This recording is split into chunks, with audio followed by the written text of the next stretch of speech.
Жаз мезгілінің келуімен орман және дала өртінің жиілейтіні белгілі. Осы мезгілде сақтық шараларын барынша күшейтіп, тілсіз жаудың алдын алудағы ережелерді сақтануымыз жөн. Бұл ретте аптаның бейсенбісінде Степногорск қалалық төтенше жағдай басқармасының мамандары баспасөз қызметкерлерінің төтенше жағдайлардың алдын алу мақсатында өрт қауіпсіздік саласында қандай іс-шаралар атқарылып жатқаны бойынша сұрақтарына жауап берді.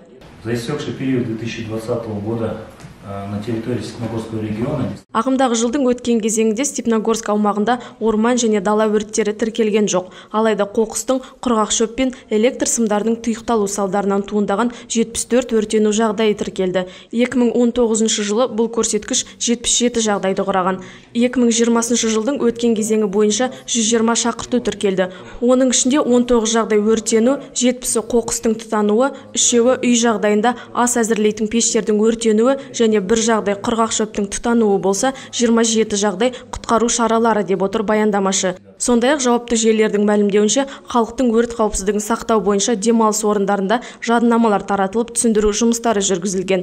Жағымсыз статистикаға сүйенсек, орман және далалық өрттердің пайда болуы сөндірілмеген от, қалдырылған темекі тұқылдары және сіріңкелер қоқысты өртеуден болатыны айғақтайды. Табиғатқа шыққанда отпен аса абай болыңыздар, өрт қауіпсіздігі ережелерін қатаң сақтаңыздар. Өрт болған жағдайда 101 және 112 телефоны бойынша өрт сөндіру бөліміне дереу хабарлау қажет. Өрт қауіпсіздігі ережелерін бұзғаны үшін заңнамада әкімшілік, сондай қылмыстық жауапкершілік қарастырылған есте сақтаған абзал.